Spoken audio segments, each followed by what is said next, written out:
mágicos. Son los llamados telares o flores de la abundancia. Así, la promesa es llevarse 8 millones de pesos. Engaños que según la Policía de Investigaciones son cada vez más recurrentes en suelo nacional. Según datos del Centro Nacional de Análisis Criminal, desde enero a abril del 2022 se registraron 5.537 denuncias por los delitos de estafa y otras defraudaciones, mientras que durante el mismo periodo del 2023, 8.758. Son una serie de conductas, entonces el patrón cíclico de la estafa como delito tiene que ver con que cualquier situación en que haya un engaño y un perjuicio se considera estafa. Un daño y un prejuicio, como ha pasado con casos recordados como el Mandala, la Retejida, el estafador de Tinder, Pepito Paga Doble, o casos más insólitos como de un vecino que se hace pasar por Dios prometiendo una casa en el cielo. Por las vacaciones de invierno, muchas familias se aprestan a viajar en auto y uno de los factores a considerar es cómo poder intentar disminuir el consumo de combustible. Por eso fuimos donde algunos expertos y nos dieron los mejores consejos para ahorrar gasolina. En términos de precios, el combustible es sin duda uno de los elementos que mayores alzas han registrado. La pandemia o la guerra entre Rusia y Ucrania son algunos de los factores que han influido en su costo, por lo que si hablamos de técnicas para aumentar la autonomía de nuestro vehículo, existen muchas alternativas que los usuarios barajan. Incluso algunos mitos de la cultura popular que aseguran disminuir el consumo de la benzina. El costo de la vida sube otra vez, dice una canción muy conocida, y por supuesto la benzina es uno de los artículos que más ha aumentado su valor producto de la inflación que afecta a nuestro país. Es por eso que la BBC en Londres publicó 5 tips para poder ahorrar benzina y por supuesto en Chilevisión Noticias les vamos a agregar uno más para que usted cuando vaya a cargar benzina pueda hacerlo de la mejor manera posible y pueda aplicar todas estas recomendaciones para que cuando usted use su vehículo el combustible pueda durarle más, la eficiencia pueda aumentar y por supuesto vamos a desmentir algunos mitos y verdades en torno a la conducción correcta para disminuir el consumo de combustible. El primer tip corresponde al correcto uso y cuidado de los neumáticos, porque literalmente son los pies de nuestro vehículo. ¿Verdadero o falso? De acuerdo a las recomendaciones, no solo basta con inflarlos, sino que lo ideal es disminuir el área de contacto de las 4 ruedas con el pavimento. Cuando los neumáticos están bien inflados en forma adecuada, se reduce esa área y por lo tanto hay menos fricción y menos consumo de gasolina. Ahora, también es importante no sobreinflarlos, porque si no, corre el peligro de que no pueda tener un buen frenado. Por eso lo más conveniente es adoptar las medidas que indica el fabricante. ¿Cómo se puede verificar esos números? Es muy sencillo porque todos los fabricantes traen la cantidad de aire a poner en los neumáticos en un adhesivo que está en el marco de la puerta del conductor. Por ejemplo, en este caso, lo podemos ver y observar acá. Con el correcto inflado, el consumo de benzina puede disminuir notoriamente. Y quizás usted ya haya escuchado de que manejar a 90 kilómetros por hora es sinónimo de ahorro. ¿Verdadero o falso? Bueno, veamos qué dicen los expertos sobre la conducción con una velocidad determinada. Es más bien un mito, porque por ejemplo si en la ciudad no puede andar digamos, más de 50 kilómetros por hora, pero ve que todos los automóviles andan a 30 o 40, lo mejor es conservar esa velocidad. Lo importante es que sea constante, más que llegar a un número per se. Pasa lo mismo en carretera. Hay que tratar de estar digamos, entre los 100 y los 120 kilómetros por hora, pero de manera constante. Con eso nos aseguramos de que el consumo del motor sea lo más óptimo. Si seguimos indagando en mitos de la conducción ahorrativa, probablemente haya oído sobre la conducción por inercia, es decir, cuando usted maneja el vehículo en lo que se denomina punto muerto o presionando el pedal del embrague. Entonces, ¿qué recomiendan los profesionales? ¿Verdadero o falso? Es un mito. Y además es absolutamente peligroso, o sea, cuando tú conduces un vehículo debes tener siempre el control de este. Eso es extremadamente peligroso y ahorros de combustible no sé si se justifican, ¿eh? No, en general creo que es una pésima medida y una pésima práctica. Ya lo vimos al inicio, el correcto estado de los neumáticos, disminuir el octanaje y la velocidad puede jugar un papel fundamental para disminuir el consumo del combustible, pero todavía queda algo pendiente, saber cómo utilizar de manera correcta nuestro aire acondicionado, ¿no es así? Claro, Cristian, es muy importante que las personas sepan cómo se usa correctamente el aire acondicionado. Por eso te invito a dar una vuelta. Perfecto, vamos. Es nuestro aliado en los días calurosos, su uso significa automáticamente automáticamente un aumento del 10% en el consumo de benzina, por lo que la clave para disminuir el gasto energético es saber usarlo de forma correcta. Los expertos también concuerdan que la eficiencia del auto aumenta si usted utiliza el aire acondicionado sobre los 80 km/h. ¿Qué dicen los especialistas? El correcto uso del aire acondicionado mientras se está manejando principalmente es con todas las ventanas cerradas, ya manteniendo también una conducción bajo las 2000 revoluciones, porque tenemos que tener en consideración que el aire acondicionado también funciona ocupando combustible del motor. Ya es otro motor que también se activa.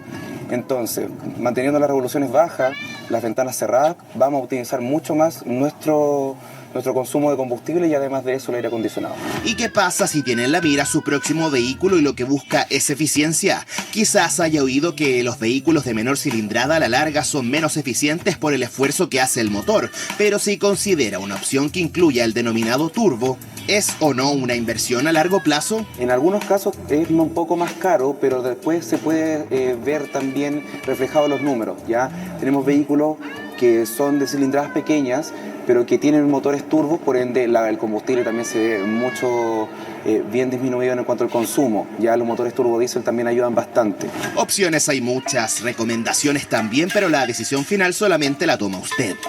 Con una conducción prudente y con todas estas recomendaciones no solo prolongará la vida de su auto, sino que además podrá cuidar su bolsillo, disminuyendo las veces que va a una estación de servicio a cargar benzina.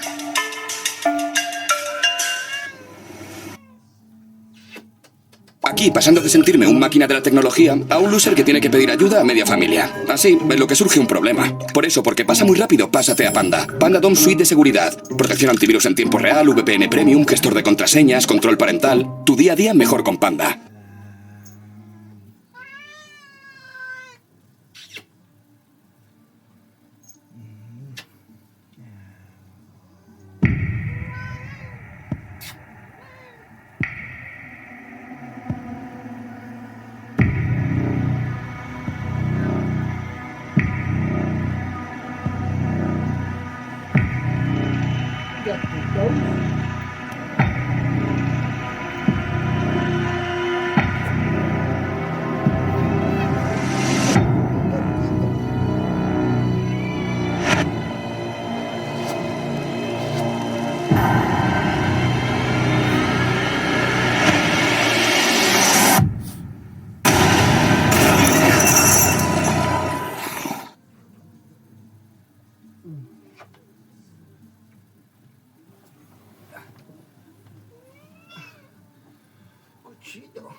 Tell me about your music. Well, I don't have one, my man. Aunque no te acuerdes mi nombre, yo te amo igual, porque sos mi papá. Tengo 3 hijos. Ya. ¿Y cómo se llama ese acuerdo? Bernardo.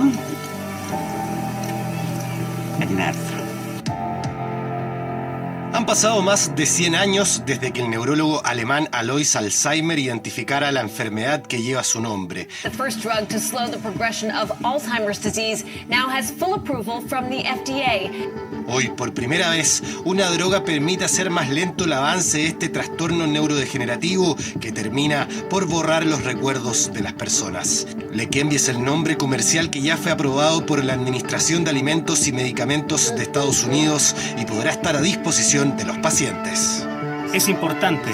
Este medicamento nos ayuda con los síntomas, así que no se trata de que tomes este medicamento y tu memoria mejore. Quiero enfatizar eso, es un concepto nuevo para muchos pacientes. Esperamos que este medicamento pueda ralentizar el Alzheimer. Durante 18 meses, más de 1.800 pacientes de todo el mundo se sometieron al tratamiento intravenoso. Los resultados arrojaron que se frenaba en un 27% el avance del Alzheimer. A veces hay una palabra o algo que estoy tratando de recordar y no lo hago, no puedo acordarme. Pero ahora si le doy un minuto, me viene a la cabeza. Es tan bueno, uno se siente tan bien, antes no podía hacer eso. Aún es un porcentaje pequeño, pero sigue siendo prometedor. ya que no tenemos ningún otro tratamiento disponible. ¿Qué significa para nosotros? Tal vez brindar mejores días de independencia antes de llegar a una etapa de demencia en la que las personas tienen un deterioro cognitivo muy alto. Con cerca de 50 millones de personas que sufren Alzheimer en el planeta y más de 180.000 en nuestro país, el medicamento Leqembi abre la esperanza de frenar los avances de esta enfermedad, sobre todo al comienzo. Eso sí, inicialmente tiene un alto costo. Se calcula en $26.500 al año el precio de la terapia. Además, algunos pacientes presentaron efectos adversos como hemorragias cerebrales e inflamación. Pequeñas inflamaciones o pequeñas hemorragias en el cerebro que, si bien la mayoría de las veces no se asocian a síntomas, muy ocasionalmente pueden ser sintomáticas, es decir, producir síntomas neurológicos. No significa que vaya a estar disponible en Chile al corto plazo. Para eso pueden pasar bastante tiempo y lo tiene que aprobar el ISP. Le pasa la pelota a Aguilú, se la pasa a Aguilú, y Juanito Arza mete un chupunazo allí que entra por las cuadras y la gente, aquello era la locura. Y yo me quedé que me gustó ese gol para toda la vida. Sí, señor, ahora recuerdo. Ay, es mentira, pero estoy recordando. Hasta ahora las principales terapias contra el Alzheimer apuntan a recordar a través de la emotividad.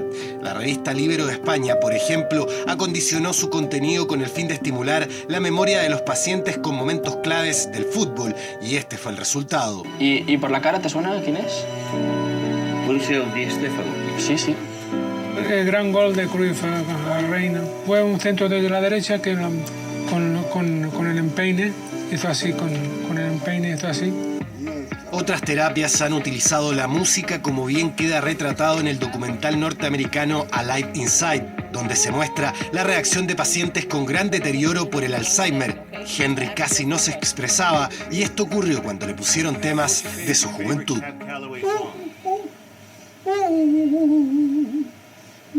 And immediately he lights up. His face assumes expression, his eyes open wide. Una noticia alentadora, sobre todo si se considera que el Alzheimer es la 6ª causa específica de muerte en nuestro país según la OMS, uno de los logros científicos más importantes del último tiempo y que promete detener el avance de una enfermedad que de a poco va quitando la memoria y finalmente la vida. It can change their life, it can help them, like it's helping me. YouTube Music es una app de música hecha por YouTube. Y es tu compañera de música personal que te deja elegir el ánimo que mejor te siente, para que puedas rockear mientras haces tus sentadillas. Ya de piernas todos los días. Obtén YouTube Music Premium. Prueba un mes gratis.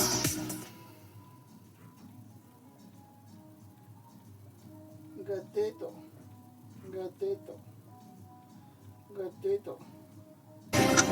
24 horas Central. ¿Cómo les va? Muy buenas noches, bienvenidos a las noticias en 24 horas Central.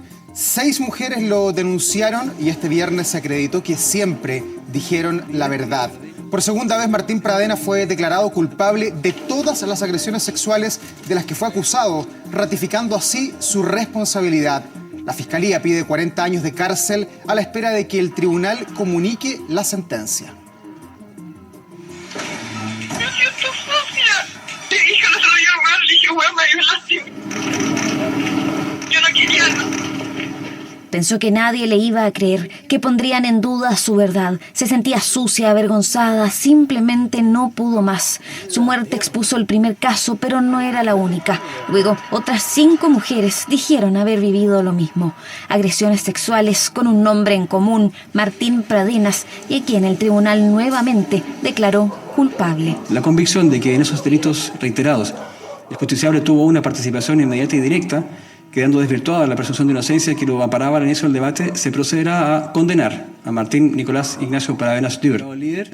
Por segunda vez, cada uno de los abusos y violaciones denunciadas fueron acreditadas, estableciendo su responsabilidad en calidad de autor. Porque no es un solo delito, son 7 delitos, por lo tanto cada una de las víctimas, y tanto mi hija también, que ya no está, necesita justicia. Casi 4 años han pasado desde que Antonia ya no está, pero fue finalmente su testimonio una luz para muchas que por años callaron. Bueno, mi hija Antonia ha sido la luz en realidad de muchas mujeres en poder hablar, en poder sacarse en realidad esta vergüenza y esta culpa, porque las víctimas nunca son las culpables. Fue Antonia quien sin saberlo abrió el camino hacia la búsqueda de justicia. Todas lo dijeron, los hechos sí ocurrieron y una larga investigación lo estableció. Si la conducta de él ha sido de no respeto hacia la mujer, él no ha cumplido con lo que le impone la norma. Por tanto, no puede tener una conducta que se estime irreprochable. Exige penas ejemplares. Por lo tanto, entendemos que una pena de 20 años no resulta ejemplar al cúmulo de delitos sexuales que ha cometido esta persona. Extensa espera con un primer juicio anulado no por el fondo, sino por el error de un magistrado. Un proceso difícil que todavía no sana, pero que marca un precedente. Bastante ilusionadas con esta sentencia porque eso podría significar también una pena y que sea realmente ejemplificadora para este tipo de delitos. Que son muchas las víctimas en Chile de delitos sexuales que buscan justicia. Son más de 10.000 denuncias al año y a ellas queremos decirles que no pierdan la esperanza, que denuncien. Las mujeres de Chile esperan que a futuro no se dude de su palabra al momento de recibir una denuncia, que no se les niegue el derecho a denunciar y a poder entablar una investigación o un proceso judicial. No mintieron, fueron 6 las jóvenes atacadas, incluida una niña menor de 14 años. Por todos los delitos, Pradenas arriesga hasta 41 años de presidio. A nuestro juicio, los distintos hechos que se atribuyeron son de una misma naturaleza, entonces el tribunal podría realizar esa adecuación de pena que nosotros solicitamos. No excediera de 10 años y un día de privación de libertad. No podemos dejar de olvidar que lo que se ha acreditado son afectaciones a cada una de las víctimas, por lo cual también hay que tomar este paso con tranquilidad, pero sí entendemos que este hito marca un punto relevante en la etapa reparatoria de cada una de las víctimas. Pedir una pena por cada delito, penas que sumaban más de 40 años, y a partir de eso el tribunal debe resolver la situación. Antonia no se fue en silencio, alzó la voz por todas, puso en la palestra la perspectiva de género y devolvió la credibilidad a las víctimas, haciendo aún más fuerte su palabra. Ahora, la última la dirán el próximo 28 de julio, día en el que se conocerá la sentencia que deberá cumplir el responsable de 5 abusos sexuales y 2 violaciones, Martín Pradenas. Y tras el veredicto condenatorio en contra de Martín Pradenas, comienza así a escribirse el último capítulo de un caso que impactó al país y que incluso generó cambios en la ley para combatir la violencia de género. El 13 de octubre de 2019, el país se enteró de la muerte de Antonia. ¿Por qué? Si ella no tenía que irse, ella no quería irse, ella no se quería morir. Mi hija se quita la vida porque no supo resolver esta impotencia, este trauma que le provocó la violación. En su celular, sus padres descubrieron mensajes que revelaron la cruda verdad. 3 semanas antes, había sido víctima de violación y abuso. Y lograr encontrar justicia y honra para mi hija. Eso es lo que queremos. Martín Pradenas se convirtió en el principal sospechoso. Un mes después, otras 5 mujeres lo acusaron por abusos sexuales ocurridos entre 2010 y 2019. En julio de 2020 fue formalizado y se inició un proceso judicial que ya se ha extendido por 3 años. Fueron las familias principalmente las que se organizaron y buscaron que se legislara al respecto. Así es como esto comienza a armarse. El dolor se convirtió en una causa. La familia de la joven impulsó junto a algunas parlamentarias una propuesta legislativa que buscaba proteger a las víctimas de delitos sexuales. Una lucha que ha encabezado el padre de Antonia, Alejandro Barra, que esta mañana llegó a Santiago para firmar su apoyo a un proyecto de ley que busca llevar el nombre de su hija. Nosotros queremos que como sociedad nos preguntemos qué podemos hacer para cambiar esto. El caso remeció a la opinión pública y puso en el tapete las falencias de la ley para abordar la violencia de género. Debido también a la presión mediática, a una realidad y que los medios de comunicación comienzan a preguntarse, bueno, ¿qué pasa acá? Los legisladores se hacen eco de esto y se logra que se legisle. Por unanimidad, el Senado aprobó el informe de la Comisión Mixta que modifica diversos cuerpos legales con el objetivo de mejorar las garantías procesales, proteger los derechos de las víctimas de los delitos sexuales y evitar su revictimización. En diciembre del año pasado, el gobierno finalmente promulgó la ley que tipifica el suicidio femicida. es decir, provocar que una mujer acabe con su vida a través de maltratos sistemáticos o abusos sexuales. Tiene mucho enfoque de género, tiene una intervención multisectorial de varias instituciones que tienen que participar en esto y tiene también algo que es bien importante, que establece una nueva tipo penal, este suicidio femicida, que permite sancionar lo que antes no existía. Chile se convirtió en el segundo país del mundo, luego de El Salvador, en reconocer esta figura legal. Además, la nueva ley estableció penas que van desde los 3 a los 10 años de presidio. Se establece básicamente, aparte de las garantías procesales para proteger a la víctima, para darle, por ejemplo, evitar que entre la prensa a los juicios, proteger la identidad de la víctima, evitar que cualquier persona dé declaraciones respecto a la víctima y respecto al juicio mismo para evitar su revictimización. Producto de la violencia que vivimos las mujeres, hay algunas mujeres que como única forma de escape de ella ven el suicidio como esa forma de escape. Por lo tanto, así fue en la situación de Antonia. Hoy día tenemos una legislación al respecto. La ley también amplió el plazo para la prescripción de este tipo de casos a 10 años. Una normativa que fortaleció las herramientas legales para castigar la violencia de género y la inducción al suicidio. Todo para que casos como el de Antonia o el de muchas otras mujeres obtengan justicia.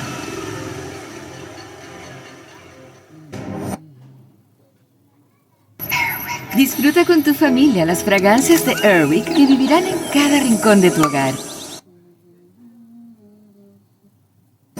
Ya volvimos con 24 horas Central. Y ya estamos de regreso en las noticias para contarles que el gobierno removió al Ceremi de la Vivienda de la región del Maule tras conocer que no se inhabilitó a tiempo en la toma de decisiones en convenios con Urbanismo Social, fundación en la que trabajó antes de llegar al cargo. Estos nuevos antecedentes descubiertos en la investigación interna del llamado caso Convenios será enviada por el MIMBU a la Fiscalía, un caso sobre el cual el ministro Carlos Montes reconoció que es uno de los momentos más dolorosos que le ha tocado enfrentar. Hemos resuelto hacer un sumario administrativo al Ceremi de Vivienda de la región del Maule. El equipo que estaba investigando los antecedentes en la zona recibió nuevas informaciones en las cuales él aparece involucrado más allá de la obligación de inhabilidad que tiene. Lo que corresponde es que el Ceremi deje de ser ahora Ceremi. Le pedimos la renuncia. Decisión compleja para la Moneda que tomó el ministro de Vivienda junto al presidente de la República en una reunión que se extendió por cerca de 2 horas. Salida de Rodrigo Hernández, que se enteró de la noticia en camino a una actividad en la región. El cuestionado Ceremi RD, que hace una semana recibió el respaldo de Gabriel Boric. Pero con los antecedentes que tengo hasta la fecha, ni el Ceremi del Maule ni de Adriana Dresner tienen responsabilidades políticas que pagar. Hasta el 29 de junio todo eran sospechas. Rodrigo Hernández estaba en la lupa del caso Convenios por el traspaso de recursos a Urbanismo Social desde la Ceremi del Maule, fundación de la que formó parte la ahora ex autoridad regional. Me he declarado expresamente inhábil, justamente para asegurar de que no solamente yo esté cumpliendo con la norma, sino que además todos los equipos del Ministerio de Vivienda y Urbanismo sepan. Él firmó una autorización para que una entidad de urbanismo social que apoyaba a la asistencia técnica de otros organismos para que ese organismo pudiera estar vigente. Él lo había solicitado originalmente cuando él trabajaba en urbanismo social y ahora, más de un año después, cuando estaba vencido, él volvió a dar la autorización teniendo inhabilidad para hacerlo.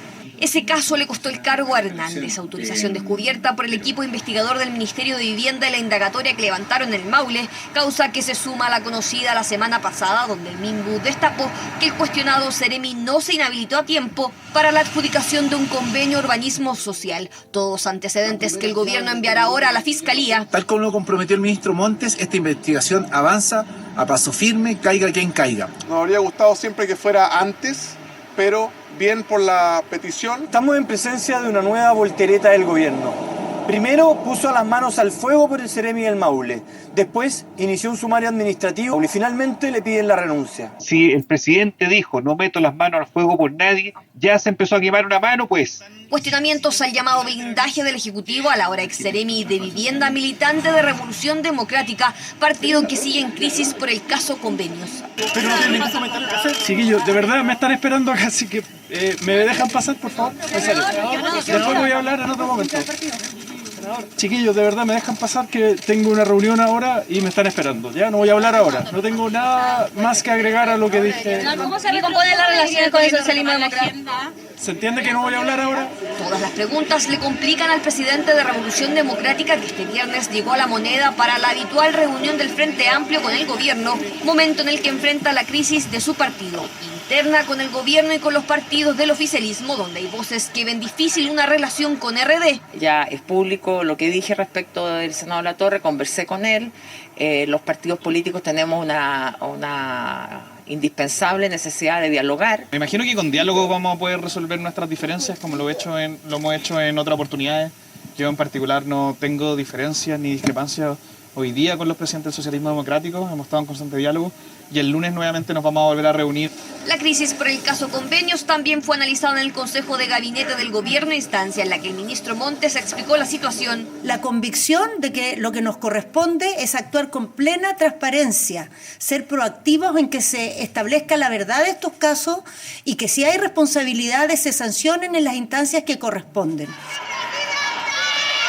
El mandatario hizo un alto en ese análisis con sus ministros para saludar a un comité de vivienda que llegó al Palacio a exigir una solución habitacional en medio de la crisis que enfrenta ese ministerio, crisis por la que incluso le pidieron a Gabriel Boric suspender su viaje a la cumbre CELAC la próxima semana. No puede pretender irse a una gira y tratar de desligarse de una crisis que está golpeando muy fuerte a su coalición. Preferiría que el presidente no vaya a esta gira y se quede en Chile liderando una salida clara a un momento de fragilidad. El país no se puede paralizar.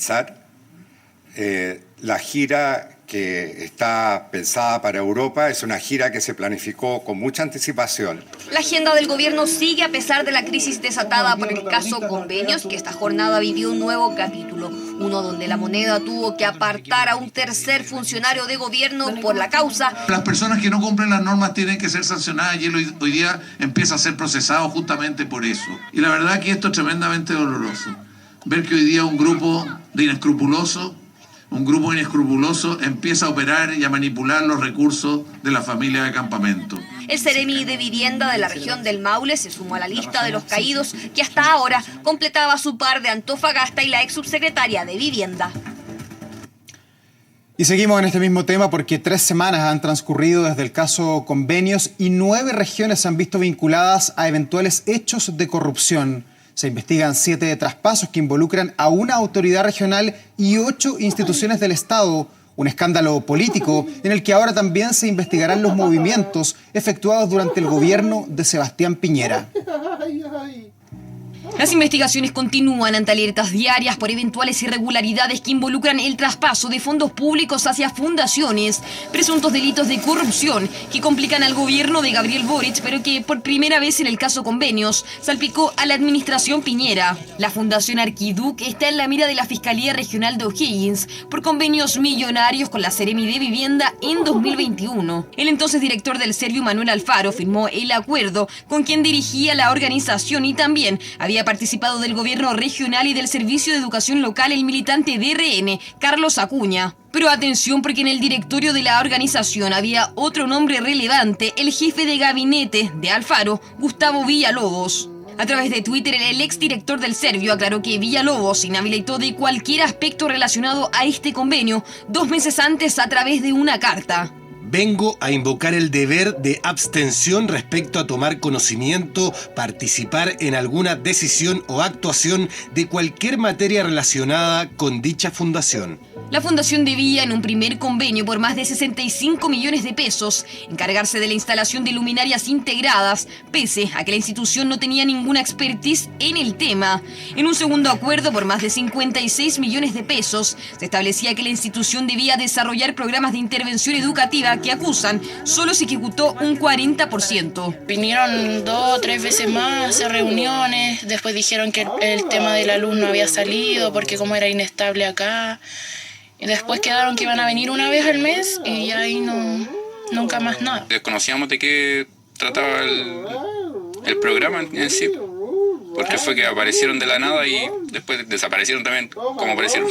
Antecedentes que este jueves llevaron al senador Juan Luis Castro a presentar una querella criminal a la Fiscalía. Son fundaciones ad hoc, o sea, están creadas para el propósito de tener un pituto en el Estado, aprovechar un dinero, sacar el dinero en 6 días, y después no cumplir las obras o solo parcialmente, y al final engañar al sistema. Desde la Ceremi solicitaron a Arquiduc devolver el 60% de los recursos transferidos y no utilizados.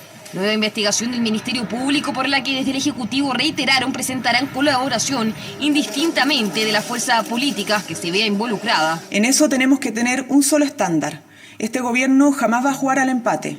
A este gobierno le interesa única y exclusivamente la verdad y la transparencia para que este tipo de situaciones no se vuelvan a repetir. Caso convenio que suma y sigue luego de conocerse las eventuales irregularidades en Antofagasta hace 3 semanas. Este jueves, la PDI realizó allanamientos simultáneos en Santiago y Antofagasta en los domicilios de 4 ONG implicadas: Urbanismo Social, Tomarte, Movimiento Fibra y Procultura. El día de ayer, de manera voluntaria, hicimos entrega de todos los antecedentes que fueron requeridos. Todo esto con el propósito de colaborar con la investigación. Somos los principales interesados en que esto se revise y se esclarezca lo antes posible. La Fiscalía Local de Antofagasta ha ampliado las diligencias a distintas fundaciones receptoras de recursos públicos, buscando determinar la concurrencia de delitos o la inexistencia de estos en la asignación o ejecución de proyectos sociales con dichos fondos. La investigación apuntó también al gobierno regional local por un convenio de 629 millones de pesos con Procultura para pintar fachadas de edificios públicos, labor que el diputado RN José Miguel Castro denunció. De acuerdo a los cálculos, le costaron al Estado 262.000 pesos por metro cuadrado. Es insólito, es impresentable, y yo le exijo al gobernador regional que estas platas sean devueltas por esta fundación, las que no se hayan gastado, y si no, también ir a tribunales. El diputado ha tratado de levantar un manto de duda que poco bien le hace a la democracia, y en donde no se han entregado los recursos sin la previa análisis y con rendiciones, por lo menos 4 rendiciones hasta la fecha. Las denuncias no terminan ahí. En Atacama, la senadora Yasna Proboste se reunió con el fiscal regional para solicitar analizar las transferencias desde Desarrollo Social o otra cartera en el marco del programa Noche Digna a 2 fundaciones. Una, Visible, acusa que recibió 160 millones de pesos sin contar con los requisitos necesarios. Otra, Atacama Sueños, denunció que no tiene experiencia en la gestión de este tipo de programas. Nosotros hemos planteado nuestras legítimas dudas y reparos frente a traspasos que se han hecho en el Ministerio de Desarrollo Social a fundaciones que en el día que se ha hecho la asignación han cambiado, recién han ampliado el giro o que han hecho ingreso de sus antecedentes en esta región, teniendo origen en otra región del país. Nuevos antecedentes que vuelven a complicar a la cartera que lidera el ministro Giorgio Jackson. La senadora Proboste ya puso una investigación en fiscalía. Vamos a sumar todos los antecedentes, Anuncio de una nueva acción fiscalizadora ante denuncias que han complicado al gobierno. Desde La Moneda descartaron un cambio de gabinete cuando la presión por la salida del ministro Jackson y Montes se escucha con fuerza en el Congreso. No vamos a caer en cacerías de brujas, no vamos a caer en buscar chivos expiatorios, porque buscar sembrar dudas respecto de personas cuando no hay pruebas de su responsabilidad es también una forma de corrupción. Y eso nuestro gobierno no lo va a avalar. Caso convenios que está lejos de terminar. Este viernes la Fiscalía Regional de Aysén sumó una nueva investigación para determinar eventuales delitos por la entrega de dineros entre el gobierno regional y la Universidad Estatal de Aysén a fundaciones. Séptima indagación que involucra a una autoridad regional, octava que compromete a una institución del Estado en eventuales delitos de corrupción. Vamos a hablar de economía en 24 horas central, vamos a hablar de buenas noticias, del costo de la vida, de la inflación. 5 años tenemos que retroceder para encontrar una inflación mensual negativa. 5 años. Pasamos a revisar lo que sucedió en el mes de junio, 0,2% negativo el IPC del sexto mes del año. La expectativa iba entre 0,1 y 0,2. Fue muchísimo más abajo. Es la 7ª caída anual consecutiva. Si comparamos mes de este año con el mes del año pasado, 7ª caída consecutiva. Vamos con la siguiente estación, seguimos explicando los números, lo que sucedió en el mes de junio. El IPC de los últimos 12 meses, 7,6%. Para tomar una referencia de lo que fue el año pasado, el momento más duro en 30 años para la inflación, tuvimos en el mes de agosto una inflación en 12 meses de 14,1%, casi el doble de lo que estamos teniendo de junio para atrás en 12 meses este año. En la última gráfica que hemos preparado, 36.096 en la UF al día de hoy. En el próximo mes va a caer 72 pesos. Esto repercute para bien en contratos indexados en UF como dividendos, seguros, planes de salud, colegios. ¿Qué fue lo que más subió en el IPC de junio? ¿Qué fue lo que más cayó?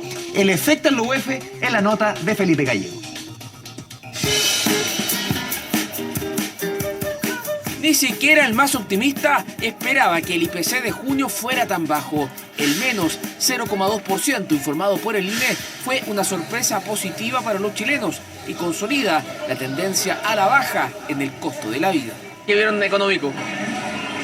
Las frutas, bueno, en realidad venimos a comprar frutitas para los niños. La naranja, los limones, la selga.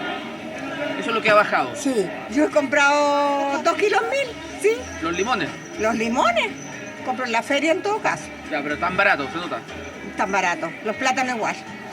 Y así lo detectan los consumidores. Entre los 5 productos que más bajaron de precio en junio se destacan los limones y las naranjas. En el ranking le siguen los artículos de calefacción, las zapatillas y los abrigos infantiles. Seguro usted lo ha notado, la ropa y los zapatos están mucho más baratos debido a las bajas ventas, lo que ha obligado a hacer liquidaciones tal como en esta fábrica de jeans.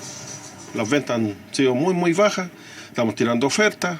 Tenemos jeans a 5.990, 9.990, 19.90 y así, pues, para poder estamos abaratando costos porque la cosa ya no da más. En la otra vereda, el vino espumante, los pasajes en avión, los huevos, los artículos de grifería y los preservativos comandaron las alzas. Nos detenemos en los huevos, ya que por estos días muchos, como José, cotizan buscando las mejores alternativas. Donde vivo yo vale como 10.500 la bandeja y acá la encuentro a 6.500, 7.000 pesos. ¿Ya? ¿Se consume harto huevo en tu casa? Se consume harto huevo, porque tengo nietos y son muy buenos por los huevos. Igual que los hijos, igual. ¿La bandejita cuánto le dura? La bandeja dura 3 días, 4 días. ¿Tú te comes harto huevo? Sí, mucho huevo. ¿Compran menos o compran los tamaños más pequeños? Ya. O sea, no compran grandes cantidades ahora. No pueden. No les alcanza el bolsillo. Y tras esta buena noticia, 72 pesos bajará la unidad de fomento durante el mes en curso. Una noticia que celebran todos los que están pagando créditos, pero también aquellos que piensan en uno. Imaginemos una vivienda de 3.000 UF, su valor en pesos hoy sería de 108.293.700. En agosto, esa vivienda costará 108.077.700, o sea, 216.000 pesos menos. Por supuesto que es una buena noticia para las chilenos y chilenos que han sufrido las consecuencias de la inflación durante los meses pasados. Esto indica a la vez que la política macroeconómica ha surtido efecto. Baja la inflación que despeja el camino para que el Banco Central reduzca a fin de mes la tasa de interés, que por estos días se encuentra en 11,25%, con la idea de estimular el consumo de los hogares. Perfectamente abren el camino para dos cosas. Primero, para bajar la tasa de interés 100 puntos, yo creo que es algo perfecto, es plausible, es razonable esperar eso, pero no solamente un recorte de un punto en la tasa, como mencionaba, sino que además, de alguna manera anticipar que van a venir varios recortes más hacia adelante. La siguiente tasa debería estar recortada en aproximadamente unos 50, incluso unos 75 puntos base, para que a futuro comiencen nuevos recortes más graduales. IPC negativo que alivia los bolsillos y que se celebró con todo en la Bolsa de Santiago, donde el IPSA cerró la semana en su mayor nivel de todos los tiempos. Y vamos de inmediato a otro tema, porque esta medianoche termina el proceso de participación ciudadana del proceso constitucional. Son 4 mecanismos que le entregarán insumos al Consejo para redactar una propuesta de nueva constitución. ¿Cuáles son hasta ahora las iniciativas que tienen más apoyos? Mire. La participación ciudadana que promovió el Consejo Constitucional está a solo horas de su fin. Este viernes, a las 23:59, incluye la etapa que apostó por las iniciativas de personas y agrupaciones. el término de otro hito de este proceso, uno que de inmediato marca el inicio de uno nuevo. Ese insumo nos llegará a nosotros y estará disponible para que todos los consejeros y todas las bancadas puedan utilizarlo en el proceso que tendremos de discusión posterior en las enmiendas. Este viernes, por ejemplo, finalizaron las audiencias públicas, mecanismo por el cual la ciudadanía fue escuchada por universidades y el propio Consejo.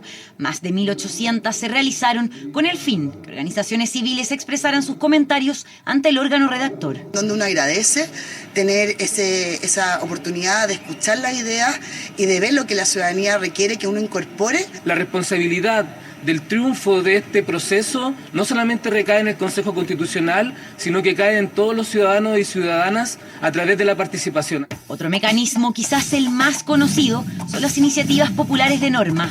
Con Mi Plata No, Chile por los Animales y el derecho preferente de los padres se posicionan en el podio como las iniciativas más votadas. En total, ya hasta ahora, 21 agrupaciones lograron la meta de 10.000 firmas, como el derecho a los cuidados, que busca proteger el trabajo no remunerado y la legítima defensa garantizada, que pretende constitucionalizar la posesión de armas de fuego para defenderse. Esto fue un hito histórico para los dueños de las armas inscritas en Chile. Esperamos que ahora que esta propuesta pasará a ser discutida por el Consejo Constitucional, siga avanzando y sea respaldada por la mayoría de los integrantes. Se trata de una actividad esencial para la vida.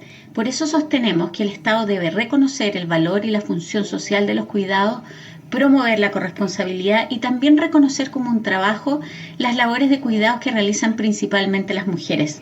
Otro mecanismo de participación fue la consulta ciudadana, una encuesta digital para opinar sobre los temas incluidos en el anteproyecto constitucional. También los diálogos ciudadanos, encuentros autoconvocados para conversar sobre el texto. Este ha sido un proceso muy chileno que ha ido de menos a más. Estamos cerrando hoy, esta noche, el mes de la participación y yo veo que hay bastante efervescencia. Efervescencia en solo un mes, un plazo mucho menor al del proceso anterior, en donde la ciudadanía tuvo más de 2 meses para decir presente, lo que se reflejó en los números de la participación. Esperamos que hoy día, que el último día, todos se motiven y como dejamos los chilenos para última hora muchas cosas, realmente rematemos con una gran participación. Las universidades encargadas tienen como plazo máximo este 21 de julio para presentar un informe al Consejo Constitucional con los insumos recabados. Aún así, la próxima semana, los consejeros de igual forma comenzarán a revisar las iniciativas populares de norma que esta medianoche logren la meta. Ahora, las 9 de la noche con 5 minutos tras la apertura del Paso de los Libertadores, son cientos los chilenos que están aprovechando las vacaciones de invierno para cruzar a Argentina. Mañana se va a permitir incluso la salida e ingreso de vehículos. Patricia Flores está ahí en el paso fronterizo. ¿Qué tal, Patricia? Buenas noches. Buenas noches, Daura. Así es, al menos 6 grados bajo cero lo que marca en este momento nuestros teléfonos junto a Felipe Arancibia. Quizás muchos se preguntarán si hay nieve y yo voy a dejar que sea la imagen de Felipe Arancibia que comente esa situación y que le responda a esta pregunta, mientras yo le voy comentando acerca de esta jornada el día de hoy, en donde a partir de las 6 de la madrugada cientos fueron los vehículos que se congregaron en esta ruta del complejo fronterizo para cruzar hacia tierra trasandina. Durante el día de hoy, muchos de ellos chilenos que iban precisamente para poder disfrutar de las vacaciones de invierno. Es más, esperaron incluso horas para poder pisar suelo trasandino y de esa manera visitar comunas, por ejemplo, como Mendoza o San Luis. Durante el día de hoy, una ruta que se encontraba habilitada solo para el viaje de aquellos vehículos, automóviles, buses y camiones que iban desde Chile hacia Argentina. Un conteo que es aproximadamente de 1.500 vehículos, un poco más, y que para mañana ya se comienza a abrir para que sean los más de 3.000 camiones que se encuentran en territorio trasandino los que crucen hacia suelo nacional. Nos comentaban una apertura bastante esperada, considerando que se mantenía esta ruta cerrada hace 16 días. Por eso desde muy temprano llegaron hasta acá, considerando, ¿no?, el camino y también los diferentes trabajos que se mantienen realizando en el sector. Los invitamos a escuchar ahora parte de los testimonios que tuvimos durante esta jornada de aquellos chilenos que llegaron para cruzar hacia Argentina. Y ha tardado la nieve, entonces hoy aprovechamos y que están de vacaciones los trajimos. Nosotros vivimos en Mendoza y son los hijos de mis hijos que son chilenos y estudiaban allá con ellos en el mismo colegio que los estoy llevando de vacaciones. Vamos a San Luis. ¿A San Luis? Sí. ¿Qué hay en San Luis? Está mi nieta. Está su nieta. Sí, la hija de mi hijo. Hace tan solo minutos atrás cerró el Cristo Redentor este paso. Ustedes vuelto a salvarnos.